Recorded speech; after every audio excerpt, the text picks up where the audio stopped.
Non, mais yo sam tuna biso comme ça que par exemple le dia te omoni beaucoup yo. Alors wana oza ko saboter et sika o vendre livre, ça qu'on a vendre livre. Na terre dans le bac est-ce que na lobby que na zamu ta union sacrée na ko dénoncer te. Mais il y a des choses tokobombango ndenge nini. Si l'internet existait à l'époque de Mobutu, moi je n'ai pas lapsus, on a bien rolo, alors Mobutu. Naleria Mobutu, CCC ko Kukumbendo, on a s'assuré na la bagsi, wama banza. To comme banza yi, to comme kanisa yi. Si l'internet n'allait wana ezalaki, bato nyonso, mutu moko ko sala 2 ans 3 ans. Parce qu'il y a la vérité, aucun bon mamilinga n'a qu'à tiendre côté. C'est impossible. Entre celui qui gère le pays aujourd'hui, le président de la République, et Kaboum, là, les gens politiquement bouillés, dans Vietnam. Tout ça va théâtre.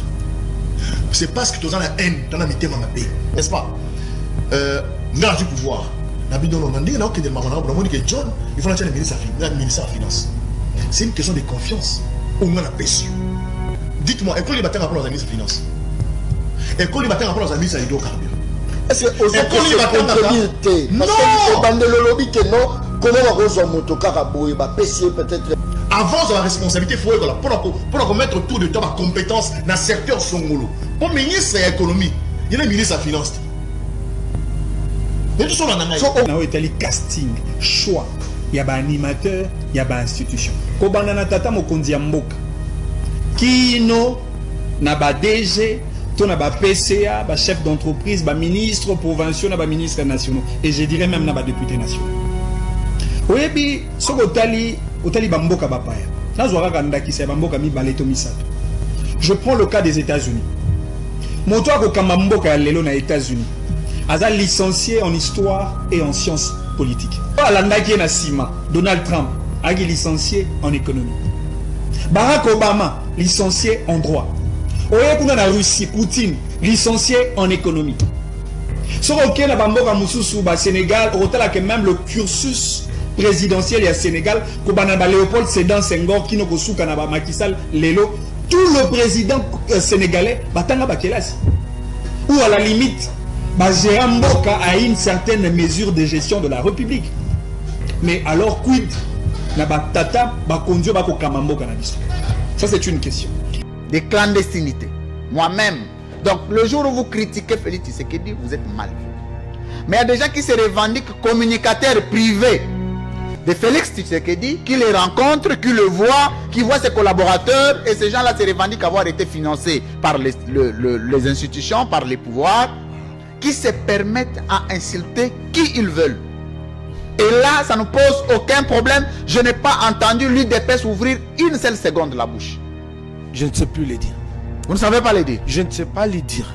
Jimmy Kitenge poursuivi pour des faits plus graves, moins graves que les faits à charge du président Semon. Du président Semon. Il a sollicité la liberté provisoire comme BAFA. Moi-même, j'ai fait la prison 7 mois durant. J'ai sollicité la liberté provisoire 3-4 fois, je ne l'ai jamais obtenue.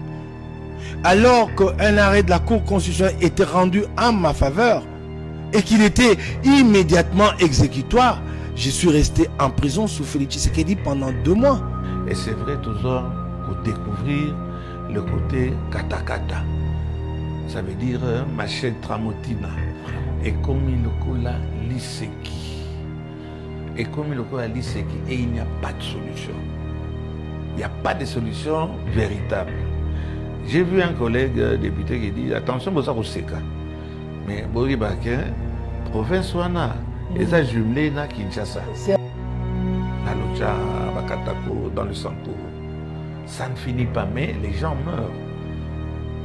De jour en jour, de mois en mois, d'année en année. Il n'y a pas de réaction, il n'y a pas de solution. Maintenant, c'est le Bandundu. Dans le Bandundu, donc, on nous empêche par des sens, par des anthologies, tout l'axabino, Makambo, Ezolika, na Bandundu. Il faut Congolais à comprendre que dans l'étape où il faut yemoko à tel mapona ko silisa makambunyo so oyo ekolega na kati ya mboka. Koloba vérité za ko fingate. Pourquoi na Congo tu commis sa vérité en jeu? Pourquoi na Congo tu la vérité? Tant dans le bas que tu sais que gérer ma est-ce qu'il y a aussi? Tant dans le bas que tu sais que des incompétents, est-ce qu'il y a aussi? Tant dans le bas que le gouvernement n'a pas géré mal, est-ce qu'il y a aussi? Tant dans le bas que souffrance c'est ça ma casse na mboka, est-ce qu'il y a aussi? Na cosita, nous sommes dans le bas solo. Oh ya mon côté. Na ba luba tout bon fin nga boye ba que boti tribalisme wana. Congo eza biso tout. Et tous en haine contre Baloubate, tous en haine contre Bandikonabiso Kasaïté. Parce que biso tout tous en Congolais. Et puis tu comprenez toujours solidarité nationale. Tu comprenez ça toujours tribalisme, abat tribalisme. Président Tshisekedi banda zo pouvoir ya malonga to monate. Président Tshisekedi secteur mon côté a reçu. Banda bandi atikali ko reçu ata na secteur mon côté. Et ça fait que Congolais a toujours na kati ya souffrance. À chaque fois il y a échoué, Congolais a toujours na kati ya souffrance. Au lieu tout le monde appelle moi exemple na bato oyo azo travailler na bango to pe na yemoko tozo mona ngote tout le monde après au lieu souffrance banzala iso ce que tout ce qu'on attend na banzala na kozanga ba mai na ba kungana ba place à olala to comme sous na problème sérieux insécurité. Insécurité on bandaki na installer le côté na bandundu. Lelo comme kota na Kinshasa. Tozo ebate, tozo kende wapi, mboka ezo kende wapi, tolo bate ndenge nini, makambo aboye toko vanda kimia ndenge nini. Comment est-ce que toko vanda kimia na makambo aboye? On ne peut jamais kovanda kimia. Kokutana ya ba politiciens bakutani soki eza pona ko préparer glissement toza déjà ko avertir bango biso peuple au glissement au soki eza pona glissement au soki eza pona consensus ou quoi que ce soit boye ba ke biso tozo zela ba élection na délai prévu à constitution oh bon ça bono sepelaka déjà ba gouvernement ba union ya ba union nationale na moni ba tebele ya ba parti politique na kotanga kombote oh bazo sepela déjà pona gouvernement ya union nationale parce que baza ko estimer que ba kozwa poste bakozwa lisusu mbongo à nouveau bakosepela bamsono basala te bazosepela déjà que bakosala cette fois-ci gouvernement et union nationale ekosala mate na mboka o glissement transition ata jour moko ekozala te ata 1 heure ekozala te.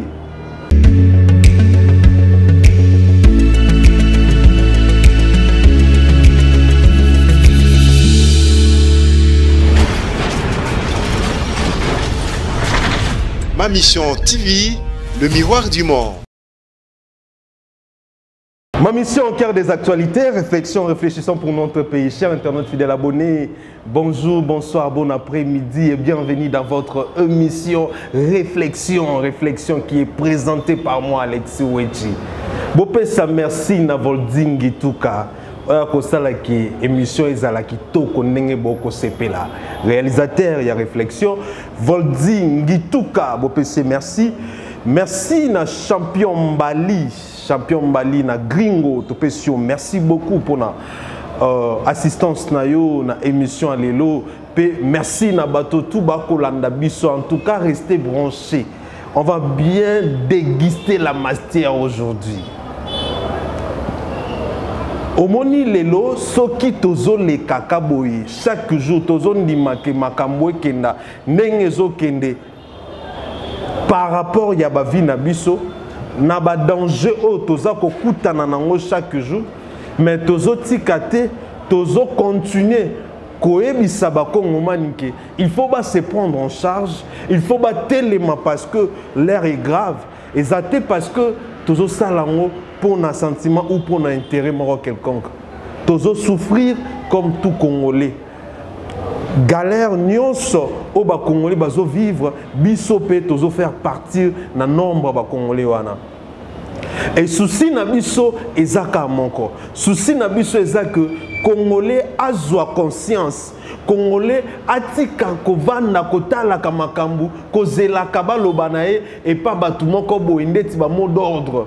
Ndélélé comment les Camerounais que tous la mot d'ordre non il faut Congolais à comprendre que na étape oyo mboka ne komi il faut yemoko à telema pona ko silisa makambu nyonso oyo ekoleka na kati ya mboka tant tozoloba mboka eza bien te mboka eza vraiment bien te mboka eza mabe makasi Botala tant bouclage et bandiko salama général Kasongo azo sala bouclage mikolo tout na ba commune nyonso ya Kinshasa. Botala na commune moko ba obimisa ba 400 kuluna. Bo imaginer na commune moko ba bimisa 400 kuluna et puis na 400 kuluna na ba obimisa eza ba kuluna nyonso te ba miso ba kimi ba miso ba zui ba ngote. Siko botala niveau insécurité oyo tozanango. Et surtout, tu sais que dans la commune de Congo, tu sais que si peut-être 1 million. Si tu niveau nini oyo Congo, tu sais parcourir risque dans makambu nyonso, dans le domaine presque nyonso. Koulou nezo komaka makasi du jour au lendemain pour la souffrance paix. Pour la souffrance, pour la nzala, pour la manque à misala, pour la manque à encadrement, pour la négligence. Mboka est bien te bande konangai. Insécurité za makasi. Souffrance za makasi. Congolais a sepé la kalisu souté. Congolais a comment na niveau moko boy avandi pena boy a okipo so kufa. Je vous dis na Congo batu ba comment na posa ya kokufa. Souffrance c'est l'équipe tellement à Zoébate qu'est-ce qu'il faut faire.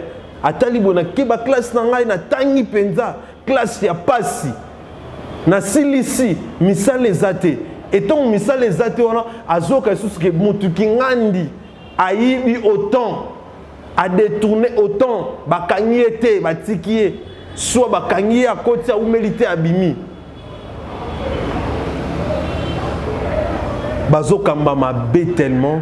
Et les Congolais ont un sentiment au liboso Congolais za na ngote. Congolais koka kola la nzala. Mais akoka jamais kozwa likanisi akokoma peut-être bandit ou criminel to kuluna. Akoka kola la nzala.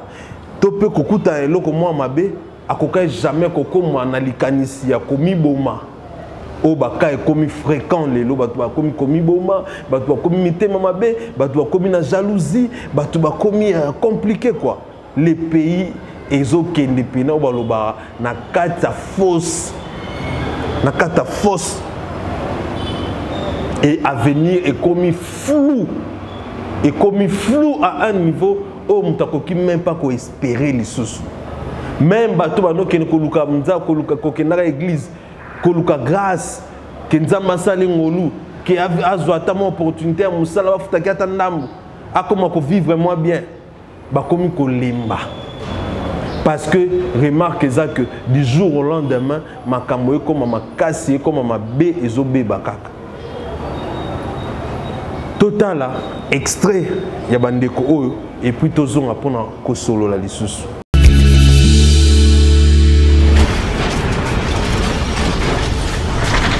Ma mission TV. Chez lui, après moi, le déluge, c'était un grand rassembleur. Et c'est vrai, toujours, pour découvrir le côté katakata. Ça veut dire machette tramotina. Vraiment. Et comme il cola l'iseki. Et comme il cola l'iseki, et il n'y a pas de solution. Il n'y a pas de solution véritable. J'ai vu un collègue député qui dit attention, vous avez Seka. Mais Bori Baké, province Wana, et ça jumelé na Kinshasa. C'est à quelques mètres de Kinshasa. Pour moi, ah ouais, vous avez un dingeni, et ah, à peine à Kinshasa, et bandé au coma. Dit ce qui a Tramotina, et ça, il y a démontré des sous-soutés. Il y a. Je crois que tout ça, c'est plus que. On m'a tiré les oreilles par mes chefs. Il y a aussi des chefs. Ah, vous en avez un chef? Nous avons un chef. Nous avons une structure. Un chef, nous avons. Dans la structure, beaucoup de temps, le chef va en cater. Hiérarchie. Peut-être qu'on a un secret, mais on a besoin de la parce qu'ils ont dérangé un répéter. Il y a des choses que. Il faut y rappeler l'air à Koloba, milieu à Koloba, moment à Koloba, Oyo, Babilo Kolokola, Yo papa molé au lobby aux amours de l'Union sacrée, au Kobi Moussabilo Kwandé Warate. Magana Bambo, on se fait aux autres. Camboté. Bloqué. Mais aux hommes, on a que. Babeninga Matoy. Bagangeli, il faut le vérité. Attention à Bangaï. La dernière émission, le Bakia, le lobby qui est au Kopanza, Kolobabambo. Il y a un lobby, Kolobate. Le lobby aux hommes de l'Union sacrée, vous tirez. Ok, n'est pas place pour une situation, vous va bloquer. Famille Bima. na poudré na poudré ona non allez na die nanga puisque ele ça nga pété na chance wana ba yipsi na bi non mais yo za mutu na biso comme ça par exemple le bien té au moni mboko yo alors wana oza ko saboter et sika au vandeli parce que na vandeli na terre dans le bac est-ce que na lobby que na za mutu union sacrée na ko dénoncer té puisque makambo ezoleka na région oyo ya Bandundu et si ko tuninga ça c'est le chef na yonani chef na Arabia Mbosso Kodia Poanga c'est mon président l'Assemblée nationale na union sacrée il a le droit puisque d'endimier en tant que chef il a le droit ya ko recadrer quand c'est nécessaire il y a des choses il faut savoir dire où quand et comment mais il y a des choses tokobombango ndenge nini. Si l'internet existait à l'époque de Mobutu, on a essayé lapsus, on a bien Mobutu. Na l'ère Mobutu, CCC ko Kukumbendu, on a essayé na bagisi Wamabanza. Tokomo banzaï, tokomo kanisaï. Si l'internet na l'ère on est zalaki, bateau nyonso, mutumoko akosala la 2 ans 3 ans. Puisqu'il y a la vérité, aucun bon mamininga na katianda côté. C'est impossible. Et c'est impossible. Alors, un député le Golangai, Nazaka même na monanaka, aucun zangate qui oppose une question d'Ingwana. Est-ce que dans le passage qu'on que ça le monnaie, bateau marché, ah non, bautinde match habita imana, babi magi plus que moi pour laki. Bon, toi bah nos côtés d'Ingwana, on se ridiculise, on n'a pas de personnalité, on n'a pas de dignité. De temps en temps, il faut avoir le courage de dire ce qui se passe. Mon patron, il y a patron, patron, n'a patron vice. Le président Tshisekedi. Ben imagine bon mon akaye azoti anga ndengo. Oyo na lingi likambo yote. Oyo yebaka pe likamba ko lobaka. Ata yo ngande kama ko plaisanter, mo lo bolobia no pikiro abetaki mokonzi ezaki ya mai na l'ère Covid. Yo c'est qui puisqu'il y a eu tellement d'abus. Ces choses se sont passées réellement, mais parfois il faut voir en quel moment, en quelles circonstances on peut parler. Donc, Makambo Yotozong, il m'a ramené le Kana Bandundu, chers téléspectateurs, Nan Bomoni Makambote, Ezakoya. Ezakoya. Les jours à venir, on a compliqué. Toujours qui est déjà vers le mois de décembre. Oui. Décembre dans tous les pays du monde missionnaires. Puisque ça dure. Tout bandit ezala epanabiso na locha bakatako dans le Sankoro. Ça ne finit pas, mais les gens meurent. De jour en jour, de mois en mois, d'année en année. Il n'y a pas de réaction, il n'y a pas de solution. Maintenant, c'est le Bandundu.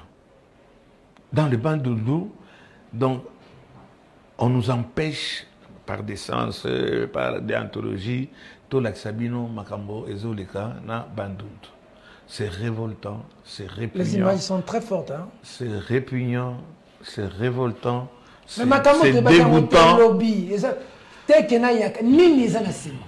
Culture ya koboma ba Congolais ya machette boy. Congolais azokata muninga mutu kingo na machette boy na kwa mutu ezana nini.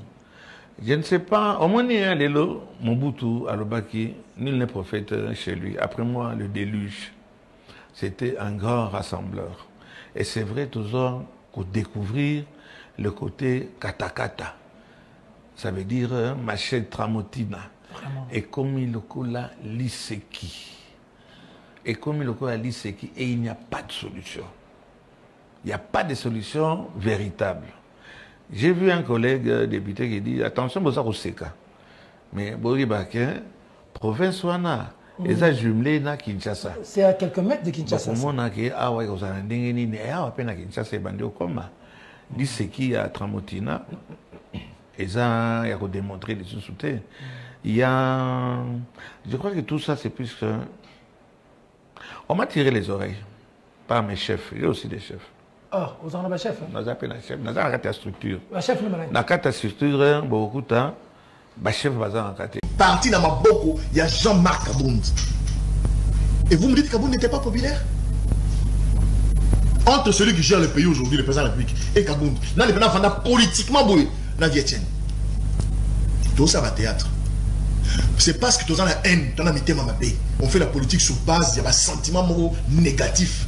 Si nous restons intègres, nous restons vrais, nous allons prendre Maman Kabound au sérieux. Parce que Kabound était la plaque tournante du pouvoir en place. Il y a un problème de leadership. Il y a un problème, il y a patriotisme. Il y a un problème, il y a un problème déontologique. Batio le ministre, il y a secteur Songolo, Yeba, Yeko Latanan. Bon, ministre, bon, il y a un ministre Oyabiso et hydrocarbures. À lobby, à sali 2 semaines de formation, on va pas critiquer. Mais non! Il y a un ministre Oyabiso et hydrocarbures. À lobby, à sali 2 semaines de formation, on va pas critiquer. Mais non! C'est de la méchanceté. Mais attends, il a reconnu qu'après ses pouvoirs, il n'est pas du domaine. Il a pris 2 semaines, il a actualisé la connaissance. Il n'y a pas de problème. Est-ce que c'est normal? Oui, c'est normal. Sur le plan politique. Au moins, John Lelo, aux journalistes, n'est-ce pas? N'a du pouvoir. John, il faut le ministère des Finances. C'est une question de confiance. Au moins, la PSU. Dites-moi, est-ce que les bâtons rappellent aux ministres des Finances? Et quand les bâtons rappellent aux ministres des hydrocarbures? Est-ce que aux autres contredire? Non! Parce que le lobby que non, comment on va rejoindre motocar à Boé, PCA peut-être entreprise, comment on va rejoindre PCA? Non, on doit comprendre. Mais où est-ce qu'on a un exemple? Très bien. Pour te dire que Moutounion, c'est si Kazali, il faut ailleurs là. Avant la responsabilité, il faut pour mettre tout de temps à compétence dans le secteur Songolo. Pour le ministre de l'économie, il y a le ministre de la finance. Mais tout ça, on a un peu la quand on déjà nomination. C'est parmi les minutes peut-être je ne sais pas, mais tu as avant de moi mon casting, choix. Il y a un animateur, il y a une institution. Quand on a tata mokondi mboka, kino na ba DG, ton na ba PCA, ba chef d'entreprise, ba ministre provinciaux, na ba ministre nationaux, et je dirais même na ba député nationaux. Oui, ce que bamboka bapaya. Je prends le cas des États-Unis. Mon toit ko kamamboka lelo na États-Unis. Aza licencié en histoire et en sciences politiques. Mon toit alandaki na sima. Donald Trump agi licencié en économie. Barack Obama licencié en droit. Oye kuna na Russie Poutine licencié en économie. Sur auquel na bamboka mususu ba Sénégal, que même le cursus présidentiel et à Sénégal, Kobanaba Léopold Sédar Senghor, qui n'ont pas na ba Macky Sall Lelo, tout le président sénégalais, batanga bakelasi. Ou à la limite, ba Jérôme Mboka a une certaine mesure de gestion de la République. Mais alors quid na ba tata ba kondio ba ko kamamboka na biso. Ça c'est une question.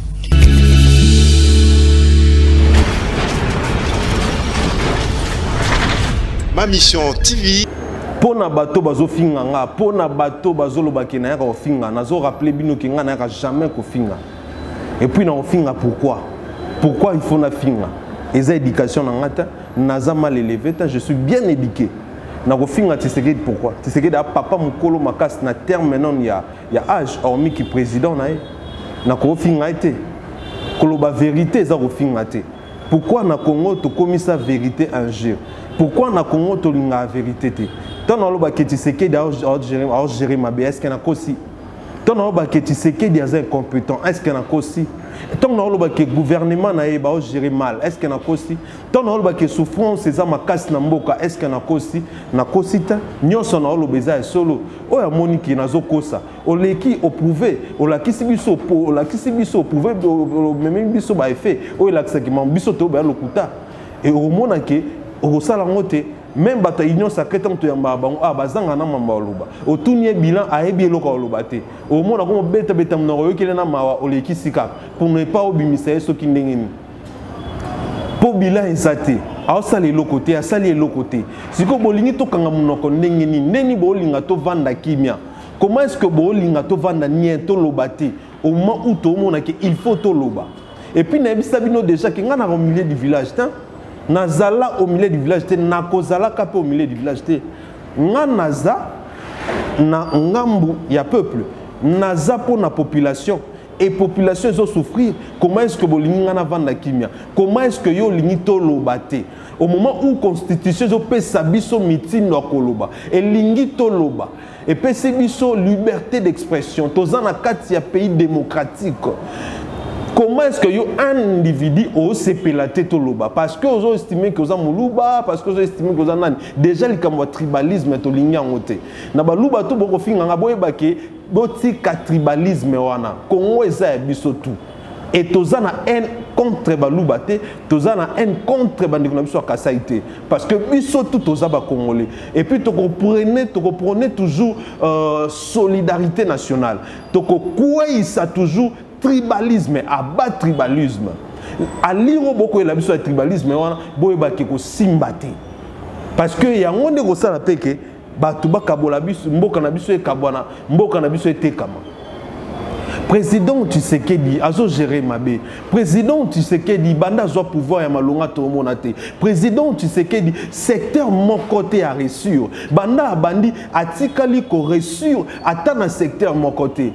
Et ça fait que Congolais azo kotaka toujours na kati ya souffrance. À chaque fois yaza ko échouer, Congolais azo kotaka toujours na kati ya souffrance. Au lieu to mon appel moi exemple na bato oyo azo travailler na bango to pe na yemoko tozo mona ngote to mona président na biso za luxe fort. Alataka bien, a vivre bien, ba bikonzi baza bien, bazo vivre bien, bazo tama ba cortège ba 10 cars, ba 15 cars. Au monde un général atama na cortège à 10 voitures. Ministre cortège à 10 voitures. Au monde député pas sur 2-3 voitures. Donc ah bah l'île comment les cas ébélé ambulance était mais batou ba kondi. Ça dit que bazo vivre bien.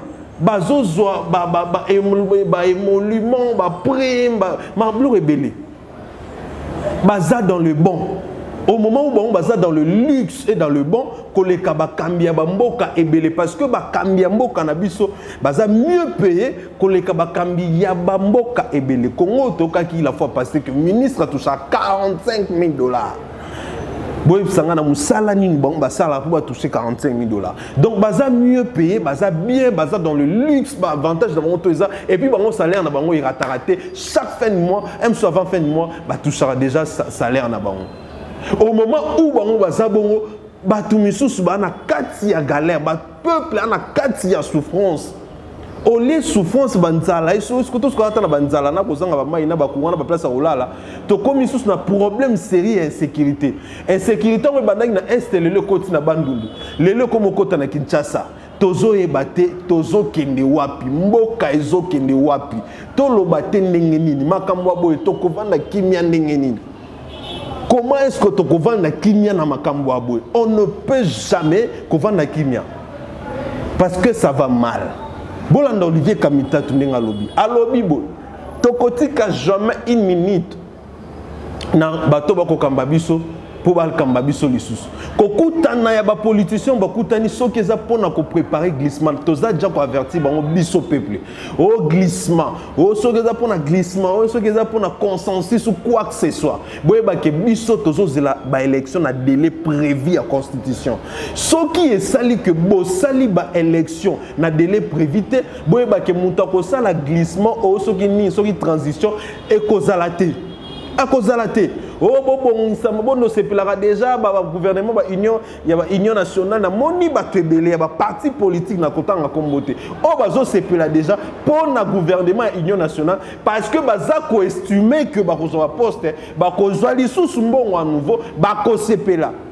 Ba msono ba sala te bazo c'est déjà que ba ko sala cette fois-ci ba kozwa mbongo. Ba programme na bino pe ba projet na bino za peuple te. Gouvernement et Union nationale et ko sala maté na mboka o glissement transition ata jour moko et ko zalaté ata 1 heure et ko zalaté. Sachez le bien que biso tokoti kabino jama bo sala obino bolingi jamais. Bolanda Olivier Kamita te peut revient tout juste après.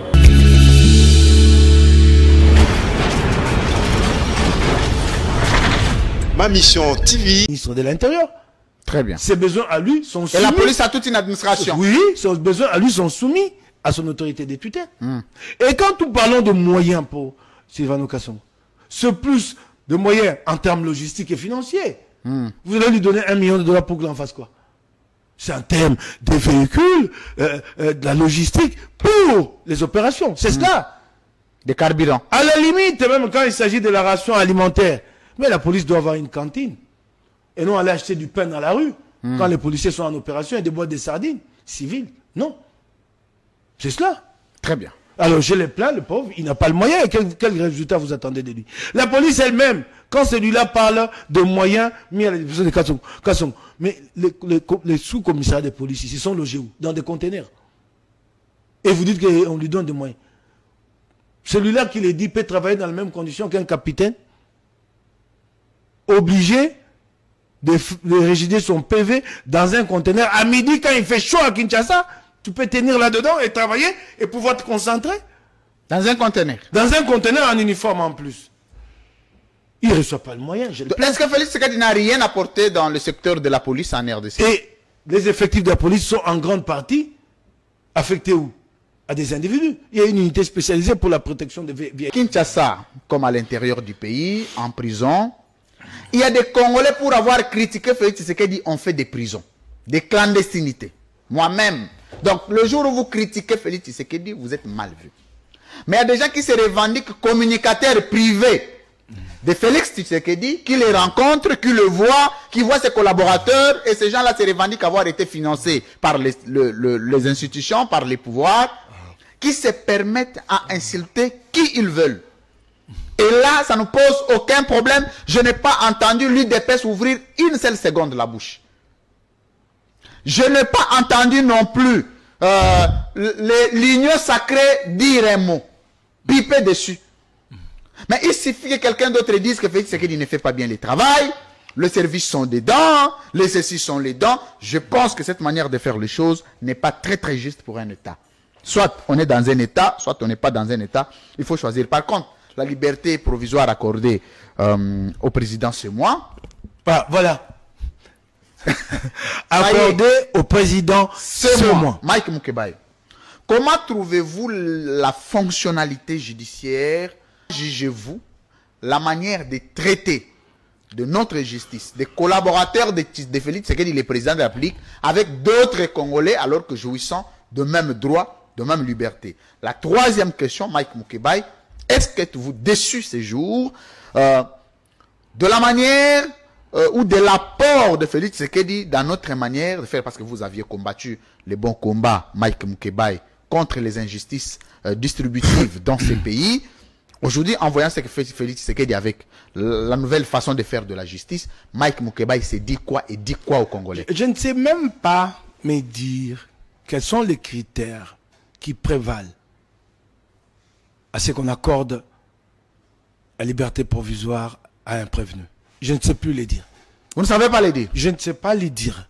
Jimmy Kitenge poursuivi pour des faits plus graves, moins graves que les faits à charge du président, c'est moi. Du président, c'est moi. Il a sollicité la liberté provisoire comme un fois. Moi-même, j'ai fait la prison 7 mois durant. J'ai sollicité la liberté provisoire 3-4 fois, je ne l'ai jamais obtenue. Alors qu'un arrêt de la Cour constitutionnelle était rendu en ma faveur et qu'il était immédiatement exécutoire, je suis resté en prison sous Félix Tshisekedi pendant 2 mois. L'arrêt a été rendu un 7 février 2020. J'ai été finalement sorti de Makala le 3 avril 2020. Et lui, en moins d'une semaine, il a obtenu la liberté provisoire. Sous prétexte que les faits mis à sa charge étaient commis à l'étranger. Et il y a un avocat qui l'a dit. Des fois, je m'interroge sur le cursus de beaucoup d'intellectuels congolais. Je ne suis pas juriste, mais je sais au moins lire français. Implique quoi? N'implique peut-être pas la police? Le Conseil provincial de sécurité, qui est en fait une délégation, une sorte de délégation pouvoir du Conseil national de sécurité, qui se réunit régulièrement dans toutes les provinces. Il s'est réuni pourquoi? Alors lui, je l'ai plaint, il n'a pas de moyens. J'ai entendu Jekoko Mulumba dire qu'il recevait beaucoup de moyens et qu'il en avait même des preuves. Qu'il recevait beaucoup de moyens du ministre des Finances. Ah, je me suis interrogé, c'est quelle façon de comprendre... Il recevait le moyen. C'est quelle façon de comprendre le fonctionnement des institutions?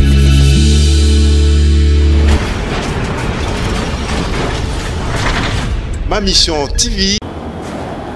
tokotika jamais ata une minute que bokonzi oyo ekamba biso lisusu jamais tokolinga ngo te à moins que tozala banyama to pe tozala ba inconscient po tondima lisusu ke bokonzi ekamba biso ata na transition à 3 jours. Transition exate, glissement exate. Wana il faut retenir on a mis tout na bino. Transition exate, glissement exate. Boyo kana te etali biso te puis toza koyebisa na ba politicien tout. Ba politicien o bazo kanisa ke biso to ba tabana ba meme na bango ke ba komamba ko biso biso to sala. Détrompez-vous parce que congolais na nenga komeli. Lelo congolais na nenga komeli. Boye ba que Congolais azali sous naïveté, azali sous zobate. Yango moni biso ba Congolais à vertu, tozape ko sala que bande kona biso ba comprendre ba yeba que on ne peut pas dépendre de politiciens. Ba ko sala masolo na bango ba yokani ba zui ba poste na bango kuna ba sali gouvernement national, ba zui ba intérêt na bango et puis biso to couper pendant 2 ans parce que moi ba que gouvernement union nationale et ça la relogoté. Et ça ba gouvernement et ça la kamini pour préparer ba élection. Et puis, quand on prépare l'élection à 2 ans, 2 ans, 3 ans, 1 année, bato belo ba kota na pouvoir ba koyande koyiba pour babikeze loko mbangu mbangu ba koumela wanate. Et puis ba magouye ezala ke belé ba négociation ke belé ba gesa la mamakasi na kato union ba gouvernement union nationale wana pour na koluka nani ndako bima nani tout ça et puis boko ki ko risque na fin bozui pe ka résultat malonga te boko soutuka pe président Fatia Zongi lisusu. Donc toko permettre en noter il faut organiser l'élection dans délai prévu. Il faut organiser l'élection dans le jour où ils ont prévu dans la Constitution. Biso peuple toza debout cette fois-ci. Toko yoka mutu te, toko zalansima mutu te. Toko luka intérêt ya biso nyonso. Pe na biso moko. Parce qu'on est assez manipulé par les politiciens. Ne bomoni ba ko kutana bon. Ils ont déjà demi à négociation. Parce que pouvoir entre l'enclou et les marteaux. Ba yebite ba kina singe kangi ba awa ba sili mayele ba yebite ba organiser l'élection ningini baza limité ba komi na souka. On les tient cette fois-ci. Bilan est à 0. Bilan est négatif, très négatif. Et balimba utiliser ba forme mususu pour s'en sortir bisika o ba komi parce que ba tellement coincé ba binde ba obimate et tokolingate bo pesa ba beku na pouvoir o lisusu tokolingate bo pesa ba beku bokoki ko pesa bango ba beku te on va pas le permettre. Il faut bakende, il faut balongwa, il faut bakende. On ne peut pas accepter de continuer à souffrir. On ne peut pas. Tozo souffrir déjà. C'est beau talande toza. Beau talande batu bakomi. Nanzela na Congo sozo tambola na mawa na posolela. Omitu na omboka tomboka te. Est-ce que je suis dans mon pays? Qu'est-ce qui ne va pas? Zala ekomi aigu. Na betemno lisolo joa na maman alali na tina na ba na place yola les athées. Congo to mérite mieux que ça. Congo to mérite qu'on a bien. Tous les Congolais ont le droit de bien vivre parce qu'on a assez de la richesse que Congolais a mieux. Voilà la raison pour laquelle les lobbies sont au télé, tout le bien que les opposants, les politiciens, de toutes les façons, notre avenir dépend que de nous-mêmes. Il y a aussi un Congolais partout. Il y a monde, il y a Afrique, il y a Poto, il y a Kinshasa, il y a village, il y a partout au Bozola Nanga. Totalement. Bon partager vidéo. Bon émission ba Congolais nyonso totalement. To simba na lokwa mutu moko, to zo bon somi ya libela na mboka na biso. To bengana ba occupant, to bengana ba to ba ko travail. Bon eba ke na moment toza, il y a des gens qui travaillent dur pour que ça projet na bango o ba riva chaque jour ya ko balkaniser mboka oyo. Et biso de notre côté, il faut tout télémato contrer en tout contrer en mes chers compatriotes congolais, congolaises de partout. Bon partager message, bon se mobiliser. 2023 yango. 2023 yango. Le pays va mal et rien ne marche. rien ne marche. Ndambo koloba nazaki nango yango wana nzambe abatela biso tomona nimbala sima. Au revoir.